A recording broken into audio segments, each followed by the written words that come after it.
bring you up to speed, just to let you know and keep you updated on happenings or what is happening around us. Of course, it's always a call of duty for us to bring you up to speed, to always let you know and just keep you at the top of what is happening in the environment in Nigeria or even outside Nigeria. And we'll definitely keep consistent with that. We'll keep on doing that because, that's what we know how to do best. And so always trust us with your mornings, especially on Morning Express on Mainland 98.3 FM. So welcome on board once again. And we'll be perusing.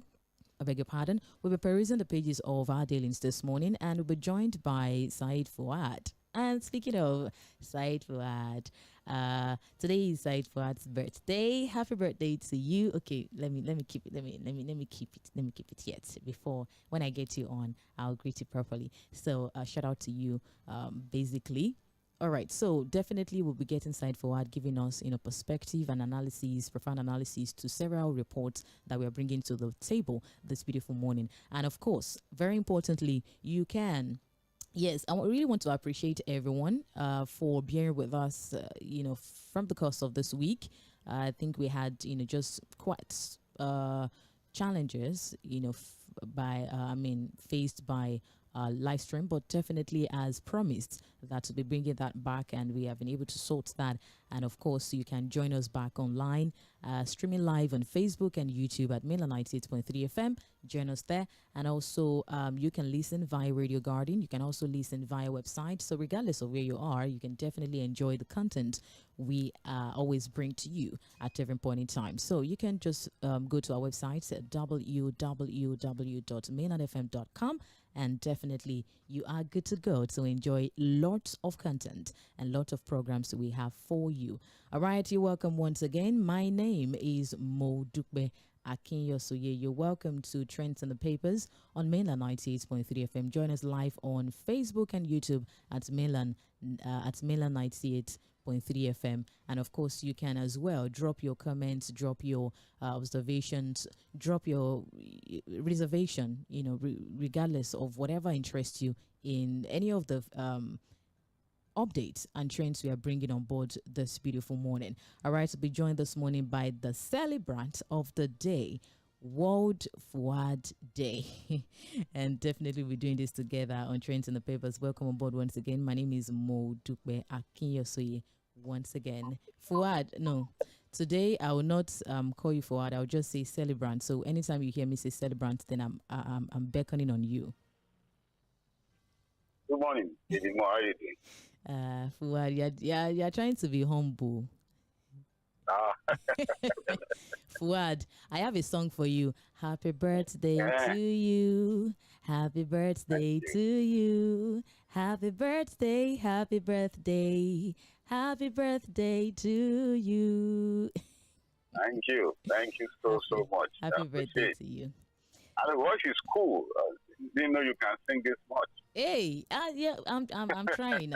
I decided to, quickly just rehearse and, just do some exercise in my voice before this morning so that I can sing quite well for you.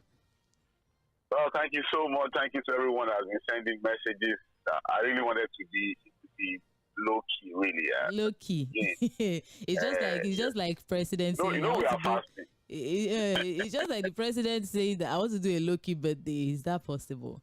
Even if it's not from his hand, But I'm not the president. So, but again, I have to appreciate people who have been sending messages all the way from midnight.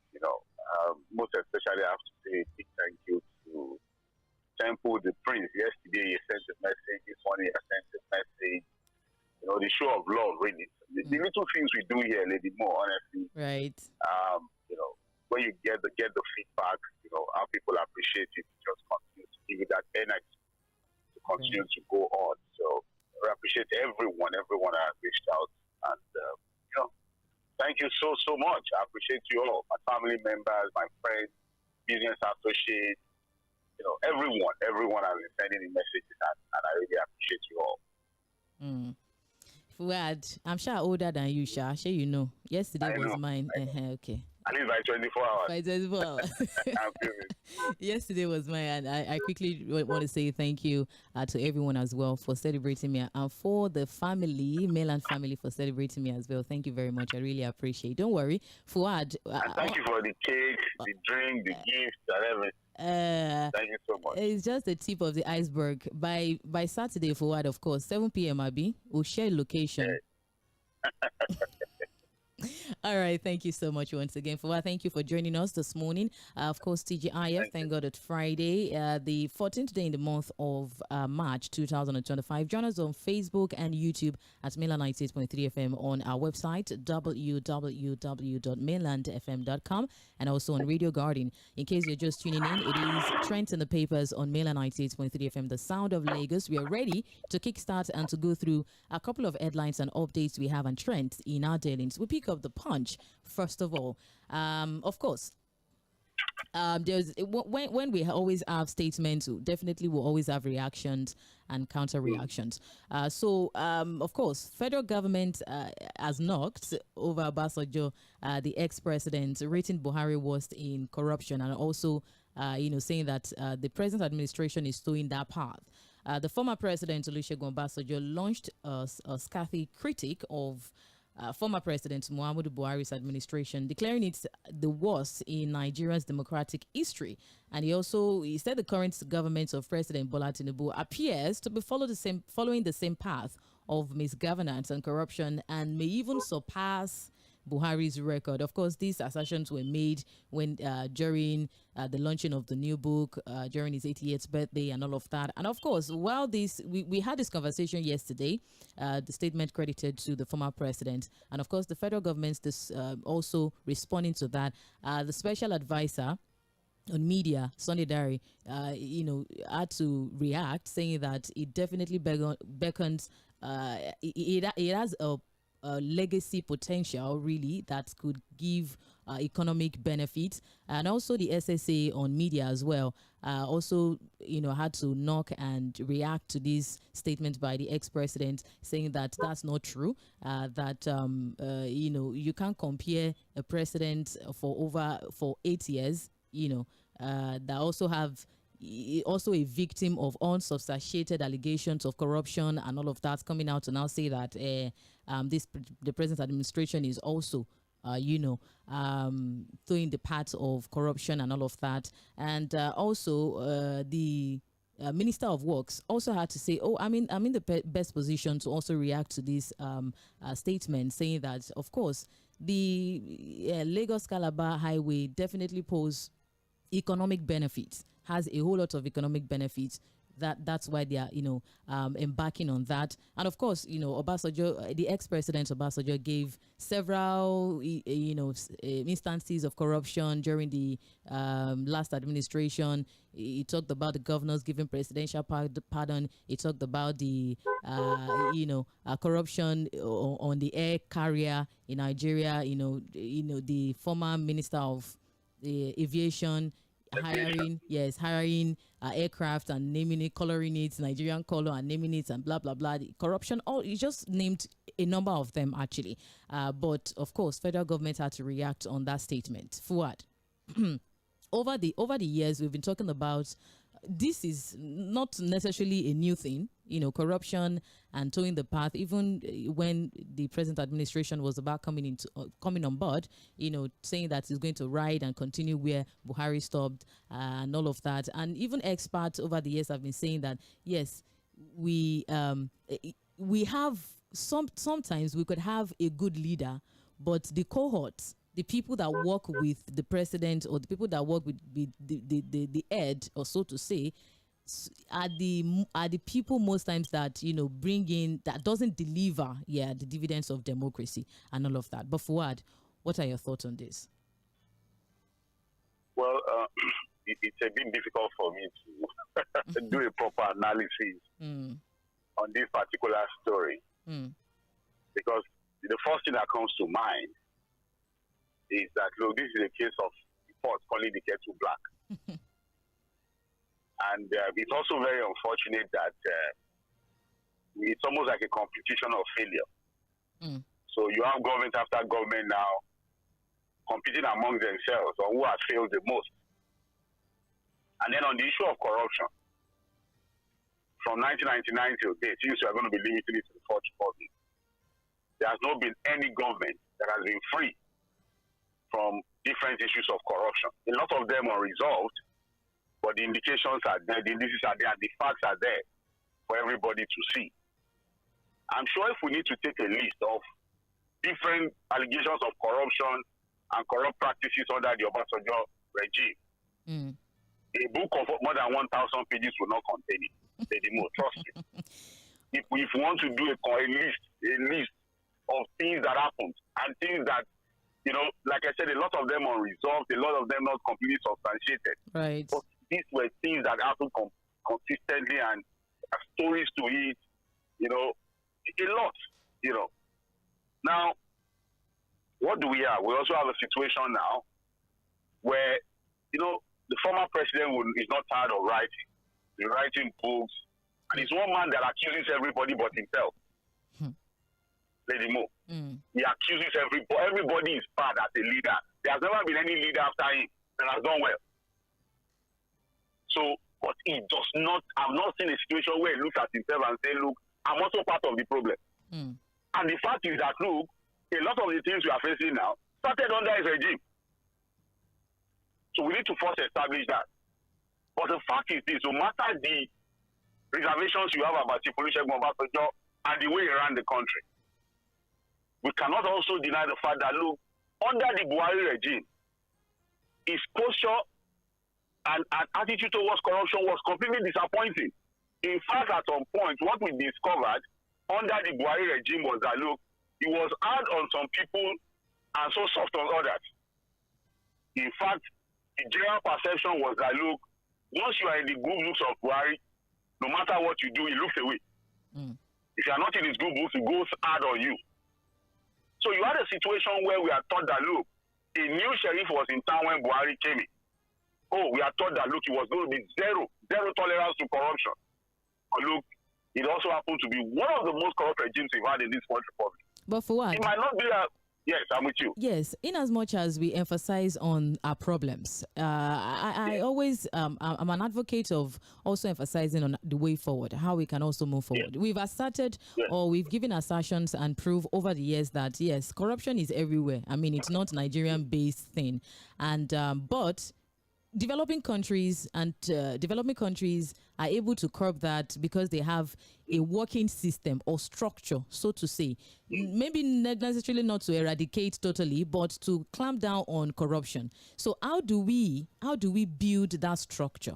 How do we build that system to at least to a larger extent, clamp down on corruption? We've been talking about this corruption, and if we want to talk about pointing or want to point fingers, we'll definitely keep pointing fingers. But how do we build that system? How do we start? Okay, we'll talk about systems now. I think we need to first understand the fact that, look, systems don't run in isolation. Systems are run by individuals. So no matter the system you build, you must also know that, look, you must have people who are also committed to ensuring the system works.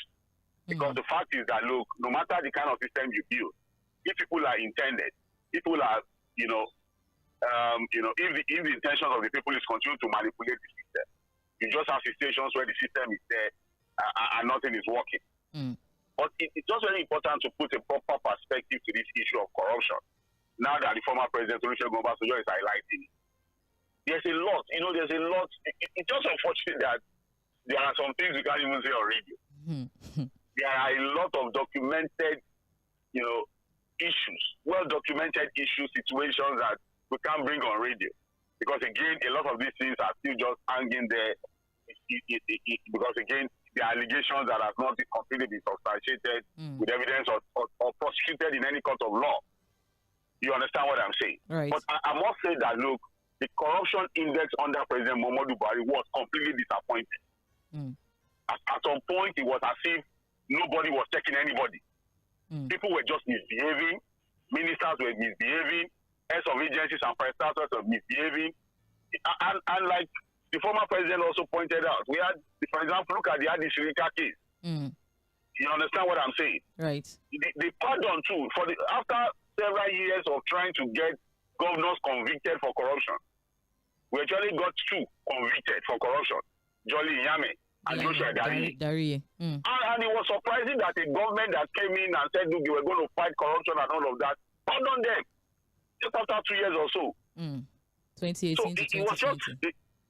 It was a complete signal to others that, look, you can do whatever you want to do. Once you are able to get your leg into government, you can be pardoned, even if you are jailed by the court.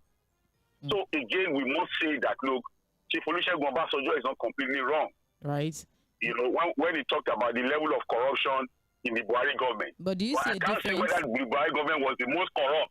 But so that one, I don't know. In the present administration, do you now see a difference? Because he's trying to say that the present administration is towing that path as well. And we even get more. He's actually very right on that. Okay. People can be delusional about it. They can live in denial and continue to justify nonsense. That's their problem. The reality is that we have seen things again that has not completely shown to us that there's a serious commitment to fighting corruption in this particular regime. Look, we can talk about all the economic benefits of the Lagos-Calabar coastal highway. So why not? Look, I've seen super highways in the world, Lɪධᴇ, in functional society. So when people talk about super highways, I think it's one magical thing. I just laugh. All over the world, people have built projects. They have built mega projects, legacy projects, you know, to improve the economy and infrastructural situation of their country.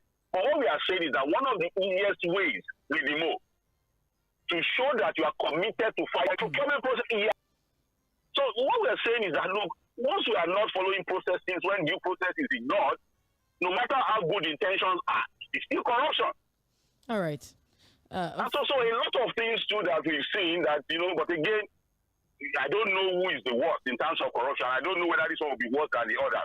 But the reality is that government after government from 1999 till today all have terrible indices and indications of corruption. And that's an established fact. All right, Fuad, maybe we will definitely adopt what the former president, Jonathan, mentioned about during the IBB book launch when he was saying that maybe we'll have pictures of corrupt leaders in Abuja, the federal capital. Now, who is going to bail the cat?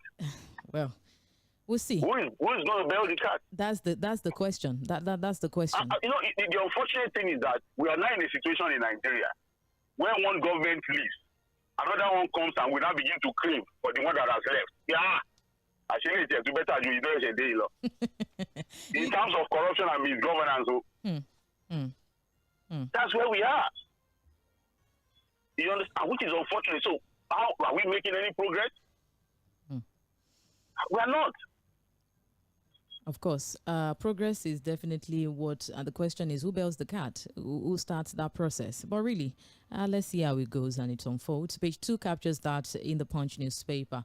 For word on the suspension in the Senate, the embattled Natasha files fresh suit as senator definitely had to back Akpabio. The senator representing Kogi Central Senatorial District, Natasha Akpabio, has filed a contempt suit against the Senate President Godswill Akpabio and others over a 6-month suspension without pay from the Senate. And of course, the others that were listed in the Form 48 contempt charge filed before the Federal High Court in Abuja cited yesterday include the Clerk of the National Assembly, the Chairman of the Senate Committee on Ethics, Privileges and Code of Conduct, that's Senator Neda.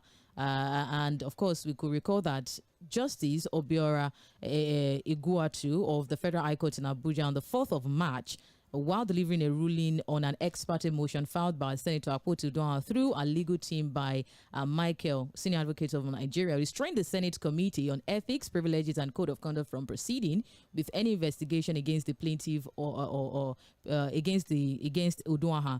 And of course, the investigation related to the alleged misconduct following events that occurred during the Senate plenary session of February 20, 2025, which they also said that if care is not taken, they might, that any action, the court declared that any action taken during the pendency of the suit will be null and void and would have no effect whatsoever. But of course, the Senate reacting to that says that the court cannot interfere into legislative matters, that they can only ask for redress whenever anybody is, not satisfied with whatever decision that they have made, that the court necessarily does not have the jurisdiction to interfere into legislative matters. And of course, they talked about the fact that they need to clear things, that the allegation or the suspension really is not about her raising sexual harassment issue, that it's about misconduct and disobedience to the rules and regulations, section 6.1, 6.2 of the Senate rule, that clearly this is not, even the House leader also gave clarification and all of that, saying that it is not about the sexual harassment, this is about misconduct, and also talking about the fact that the provision of the Constitution that the legislature has to punish any hairy senator, so to say. Fuad, the court is saying, there's a contempt now that they are not following. The Senate are insisting, they even passed vote of confidence on the Senate president. And the Senate is insisting that you do not have that, you cannot interfere into legislative matters. How do this play out? Well, I don't understand the understanding of the law by our legislators, or maybe they understand it, they're just pretending not to understand it. I'll first start by saying that we need to address this hypocrisy of the fact that, look, Natasha was not suspended on the issue of allegations of sexual harassment against the Senate president, but the fact that she broke the House rules, she was unruly and all of that. Look, stylishly and hypocritically too, they have modeled the two together. They've matched the two together, and I'll tell you how. Okay. Yes, you see, it's hypocrisy, and it's all lies. Yes, she was suspended because of the altercation she had, the fact that she broke the House rules and all of that. But in between, when these issues were ongoing. Hello. So in between, when these issues were ongoing, you understand? Right. Go ahead. Hello, Fuad. Are you there? Oh my. All right, we'll definitely get back Fuad on on the other side. Still trends in the papers on Mail and 98.3 FM, the sound of Lagos, and we are perusing, going through a couple of headlines and update trends in our dailies this beautiful morning. The Punch, the Vanguard, and the Guardian newspaper this beautiful morning, and we are on the story of Natasha versus Akpabio, and you can join us on Facebook and YouTube. Fuad, welcome back. Yes. Okay, go ahead quickly. So what I'm saying is, again, they model the two issues together stylishly. If you understand what I'm saying. They deliberately model the two issues together. The first one, yes, she was suspended because she was unruly. We agree. But when she got in a petition against sexual harassment, you knew what they said. But she was dead on arrival. Fuad. Yes. The House leader, Bamidele, gave clarification. Yes, he gave clarification on this.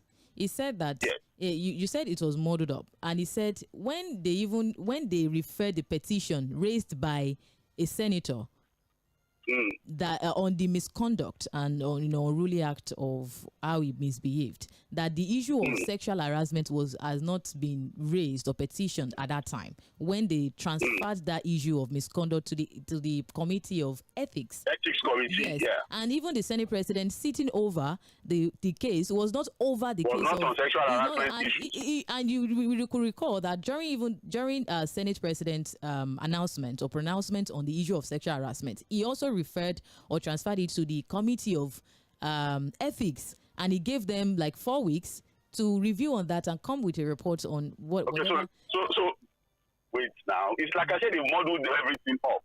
Even you now, you can see that it's difficult to separate all these issues. Just very quickly, you suspended her. Oh, on the issue of the petition against sexual harassment, you referred the same petition to the Ethics Committee. Whereas in the same vein, they already told her that petition is dead on arrival. You don't understand what I'm saying. So the idea is to force to bully her to submission. Oh, you are suspended. All this your petition, you are just wasting our time. That's the posturing. Okay, are they saying now that the Senate is actually discussing that sexual harassment allegations of Senator Natasha? Is it still being discussed? Are they entertaining it? Have they received it? What is their position on that sexual harassment allegation? Are they telling us anything about it? You don't understand what I'm saying. Right. Okay, let us even agree that she was suspended because she was unruly, she broke our rules. But on the issue of sexual harassment, that petition, what is the current position of the Senate on it? Is they're still reviewing that? The committee definitely Review. Did they collect the petition? What are they reviewing? A petition that was rejected? We'll definitely see how that unfolds forward. No, it's not unfolding anything. These are guys who are already telling us to come and apologize and keep quiet on whatever sexual allegations he's talking about. Exactly. This is something they don't even want to entertain. You understand what I'm saying? They don't want to entertain it. So when I look at even Senator Kwemi Bamidele coming up, come and defend some of it, I just laugh. Because it's just complete hypocrisy. The standards keep changing, depending on who is involved. So again, Senator Natasha, I think, has done the right thing. We're not going to go so judy on this particular case because it's a case in court. She has filed a contempt charge against the Senate President and some of these House leaders. Again, in this story, you know there was a court, it's an ex parte order restraining the House Committee on this matter until it is heard in court. And you remember that the chairman of Senate Committee said that they got that court order, but that the court cannot interfere with the activities. They've forgotten that the court also have a role to play when it comes to checks and balances. Checkmating. All right. So yes, that's what I say. So they've also agreed to the fact that they got the court order, but they just deliberately disobeyed it by going ahead to discuss the issue and suspending Natasha. And that's why she has filed a contempt charge against them. So we'll have to wait to see how this particular case goes.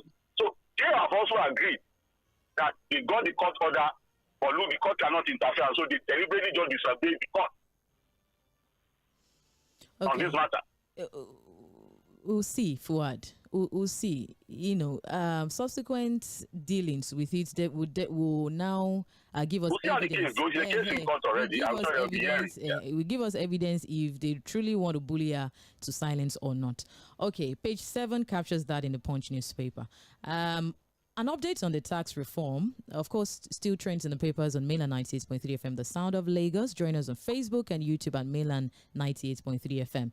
The Punch newspaper is reporting on the tax reform, which they actually been sitting over, and we have an update approving the new VAT sharing formula for state. The House of Rep yesterday approved the new value-added tax sharing formula, allocating 55% to state and 35% to local government councils. And of course, this had followed the adoption of a report by the House Committee on Finance on the 4 bills transmitted to the National Assembly by the President last year in October. And of course, this was presented by Abiodun Faleke and gave summary of the extensive review process which followed the public hearing held from February 26 to February 28, 2025. And the report was definitely considered clause by clause and adopted in a session presided over by the Speaker. Let me just quickly point out the resolutions of the VAT sharing formula. Section 77 of the revised VAT sharing formula, Section 77 of the report introduces a new VAT distribution structure, which is for state, 50% of the revenue is to be distributed equally, 20% based on population and 30% based on consumption. And the emphasis is placed on the actual place of consumption, regardless of where tax returns are filed. Local governments will receive 35% of VAT revenue under a similar formula, and additionally, the timeline for issuing tax payers identification numbers, that's the TIN, has been extended from 2 to 5 working days to accommodate possible administrative challenges. And also on the corporate tax filing, the time frame for companies ceasing operations to file tax returns has also been reduced from 6 months to 3 months to mitigate revenue losses. And they also recommended the taxable supply consumption, which should determine tax allocation, ensuring fairness in regions where company headquarters are concentrated. And on tax exemptions, Section 75 provides that presidential tax exemptions must be approved by the National Assembly. Meanwhile, Section 76 authorizes the Office of the Accountant General to deduct unremitted taxes from ministries, departments, and agencies at the source, subject to the National Assembly's approval. And additionally, a rep from each state and the Federal Capital Territory will be appointed to ensure federal character compliance. And also on Nigerian Tax Bill, under the Nigerian Tax Bill section 2027, now requires a certificate of acceptance for companies enjoying priorities sector incentives to claim capital allowances. And on development levy and adjustment, the revised bill also expands the beneficiaries of the development levy. The tertiary education trust fund, which we also have, rancor on that, will receive 50%. The Nigerian Education Loan Fund will get 3%, and the National Information Technology Development Fund will receive 5%. The National Agency for Science and Engineering Infrastructure will get 10%. And the likes. Fuad, what are your thoughts on? Do you see this as a development resolution or developing resolution, or the resolution towards development? I think eventually, we're getting somewhere with this tax deal. And now that there seems to be an harmonization of thoughts, all the different contentious issues, I think that there seems to be an alignment of thinking now. Amongst our legislators, you can see that there are really no resistance again. Everybody seems to now agree on some of these things, adjustments here and there. I think the most contentious part of the tax bill, which used to be the VAT sharing formula, somehow there's now been a resolution. You can see that, look, I think as it is 50% to be shared equally. I think 20% based on population. I think 30% to be retained where the tax is collected, the VAT tax is collected. So I think that's been the most contentious part of the entire tax bill. The issue of inheritance tax too has also been withdrawn from the bill. And I think even in the next few weeks, the bill will be passed, it will be signed to law, and then I think we can move on with our life. So it means that we now have a new tax law. We have a new tax law that's a bit more robust. And I think, look, no law is perfect. If there's a need in the future for us to think how it's taken, the bill can be amended. But I think we're already getting somewhere with this tax bill. The president seems to have gotten his way. He was never in support of withdrawing the bill. He said, look, let everybody have their input while the bill is being discussed. And I think that's what eventually happened. And it seems to have been able to get his way with this tax bill. All right, thank you so much, Fuad. Page 3 of the Punch newspaper captures that very story. And also from the front page of the Vanguard, we also have that with the headline, Representative Pass amended naughty tax bills, retain 7.5% VAT. And page 6 captures that in the Guardian newspaper. Quickly, let's move ahead to coalition or no coalition towards 2027. Speaking of oppositions, the Punch newspaper is capturing the PDP governors and Obi NPP mall alliance to stop Tinubu. Moves by opposition parties to definitely unseat President Bola Tinubu in 2027 had further gathered momentum yesterday, with the People's Democratic Party governors, the 2023 Labour Party presidential candidate Peter Obi, and the NNPP, New Nigeria People's Party, planning an alliance to oust the president, the current president, Tinubu-led Progressive Congress government. And of course, the chairman, the PDP Governors Forum, the chairman and Bauchi State Governor Bala Mohammed had to confirm the development after a closed-door meeting with Peter Obi at the Bauchi Government House on Thursday. And he expressed his readiness to work with the former Labour Party presidential candidate to give the country purposeful leadership, tagging him as the new face of the opposition. We like it or not, he said Peter Obi is the new face of the opposition. That's how the Guardian newspaper captured that. And of course, the Bauchi meeting is coming just a few days after former Kaduna State Governor Nasir El-Rufai actually vowed to mobilize opposition figures towards unseating Tinubu in the 2027 election. And then you ask the question, yes, we've been talking about, or we've been questioning opposition and the role of opposition in our political system. And even towards 2027, we've also questioned opposition likewise, and how the coalition, how possible the coalition could be formed, how interests could be merged together, so to say. But with the recent developments, Fuad, how do you see the coalition towards 2027? Well, it's still early days. We're seeing movement, too many movements actually, a lot of movement. No clear indications yet of how a coalition would emerge. You understand what I'm saying? Because the most difficult part of forming a coalition is the alignment of interest. Right. That's the most difficult part of it, really. It's not even about what the ruling party will be doing to ensure that, they are not able to put themselves together. But again, in a coalition, you would have people coming with their different individual interests, regional interests, party interests, political interests. So how to align those interests is going to be the major challenge, really, for this possible coalition ahead of 2027. And what are the people we are talking about here? You have a Mr. Peter Obi, for example, right, who has somewhat become a major force within the opposition. Whether anybody likes it or not, he is a major force in the Nigerian political landscape when it comes to opposition politics. You have Alhaji Atiku Abubakar.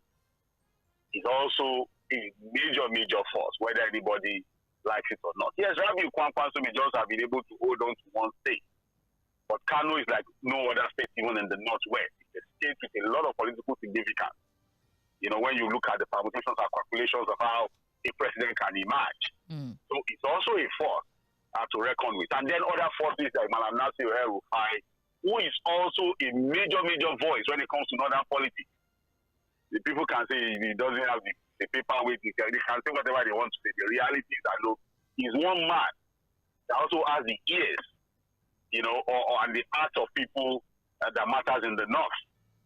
So if you put all of these together, you understand why I'm saying that, look, what will be the major challenge, really, for this coalition to blossom and stand a chance to wrestle power from the APC 2027 will be how well they are able to align their different interests. For example, Bala Mohammed, who is the chairman of the PDP Governors Forum, has said that he will be willing to work with Mr. Peter Obi, and that, look, he sees him as a major opposition figure at this time.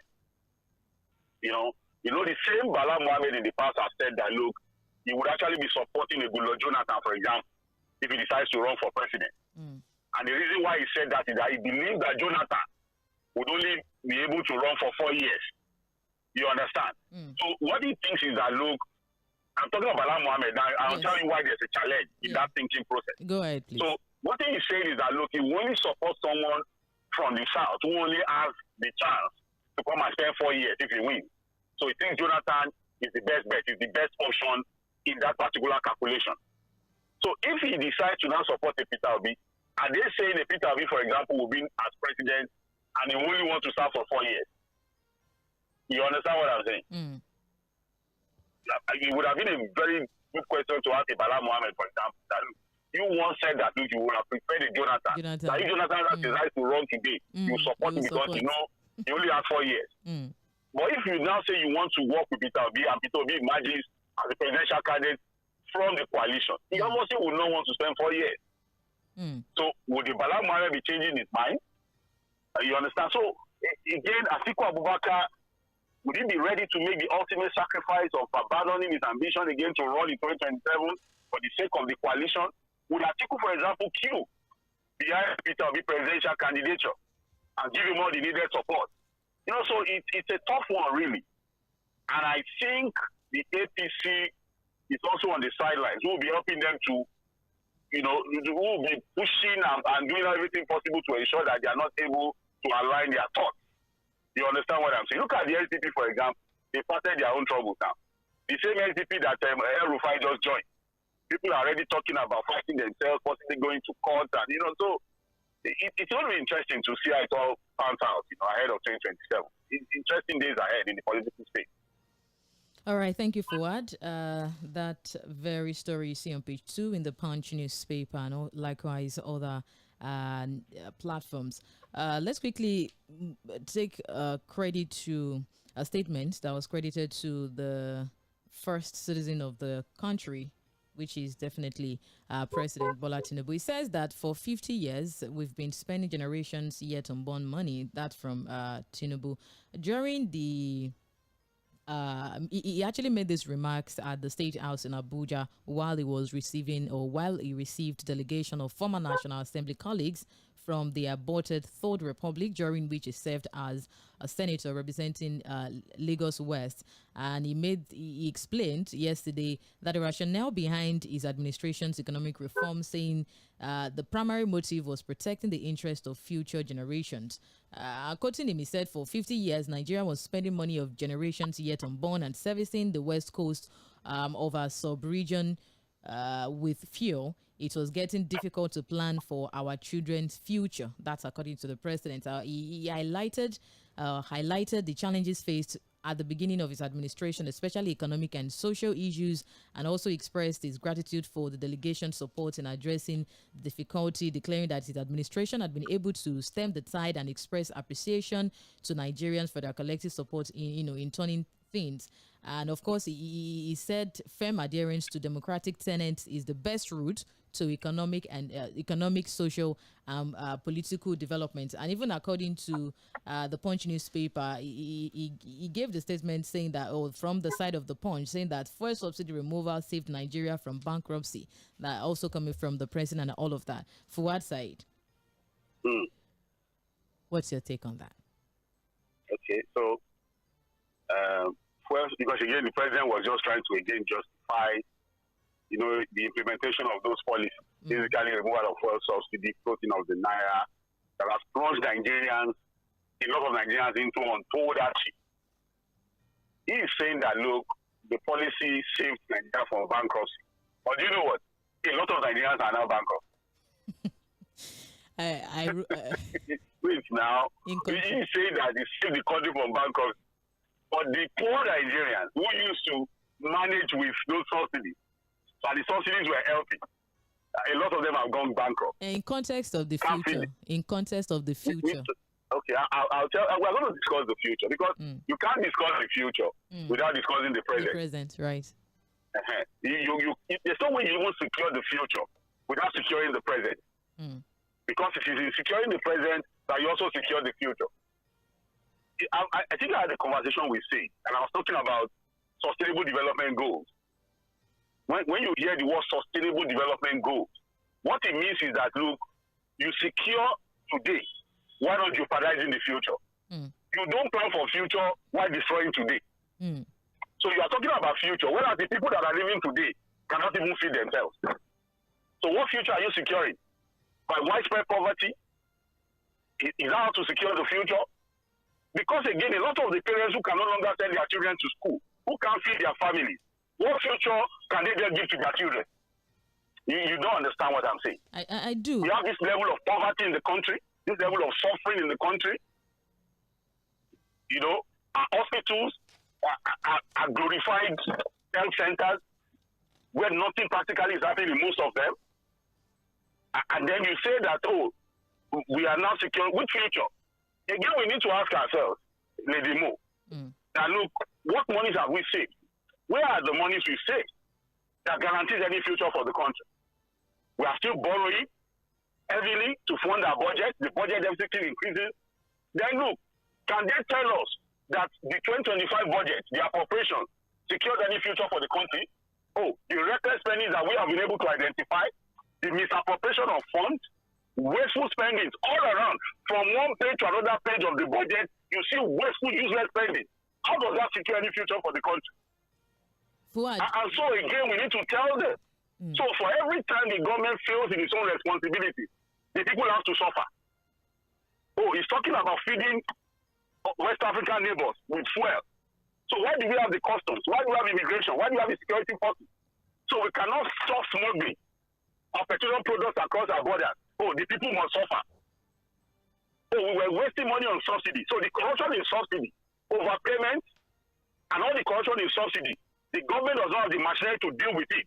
And so because they cannot deal with it, every Nigerian must suffer. And then the lies they kept telling us, it is only the rich that is benefiting from subsidy. The poor is not benefiting. Okay, what is the poor benefiting now? Now that we're taking subsidy away. They should tell us, after taking subsidy away, what is the poor now benefiting from them? All the safety nets they promise the poor, where are the safety nets they've created? They should mention them. Maybe they are already tired of sharing rice and beans. Fuad, maybe it's in this context. I just want to bring an angle to it. When he is saying that we have been spending money belonging to unborn generations, that our debt profile has been a huge one. Has the debt profile gone down now, Lady Mo? Has the debt profile gone down now? They should tell us now. Our debt profile was rising. Has the debt profile gone down now? Can't you see how it has ballooned again and the fact that we're still borrowing? And let us ask ourselves, what has changed? Has power improved? Power supply improved, Lady Mo? Has healthcare improved? Has the education sector improved? Has infrastructure improved? Look at our roads. Travel around the country, has it improved?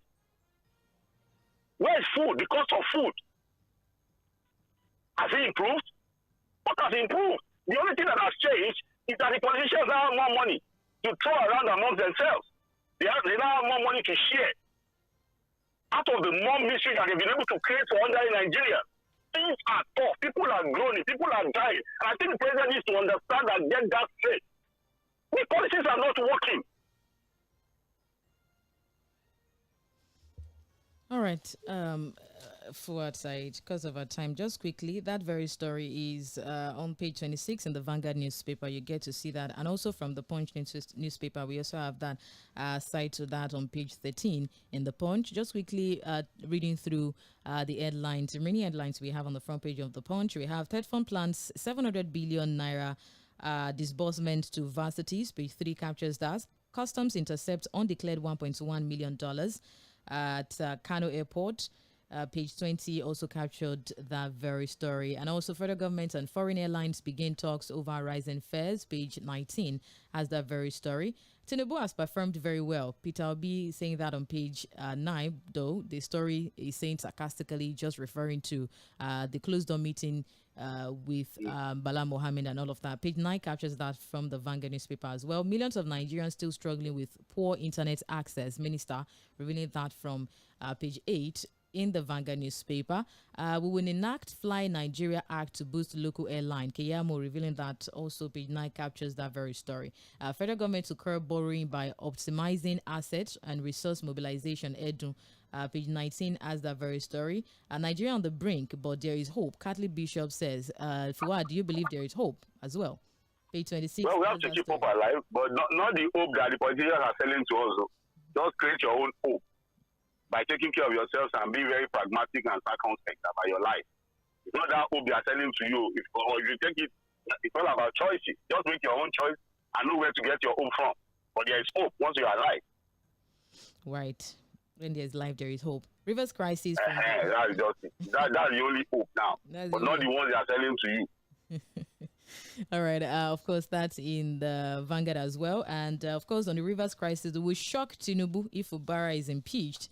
Egmusu says that Bodejo to Tinubu, Wike's rhetoric's inflammatory, dangerous, embarrassing. He talks as if he controls everybody in Nigeria. Look at the way that one was insulting a whole tribe. Look at the way he was so condescending about the Jaws. You insult a whole tribe like that? The minister of the federal capital of the federation, and we are going to continue to tolerate that, to insult a whole tribe. Because you think you are emboldened and you have the backing of the federal government and the powers that be, complete insult to a whole tribe, completely. All right, page 7 captures that very story. Because of our time, we need to step aside to pay some bills. We'll be back for Mainland Focus on Mainland 98.3. Celebrants, thank you for the time being. We'll get you back on Mainland Focus. I was in a good mood until you brought this idea of subsidy removal. Okay. That's fine. It's okay. Don't worry, I'll take you out. No problem.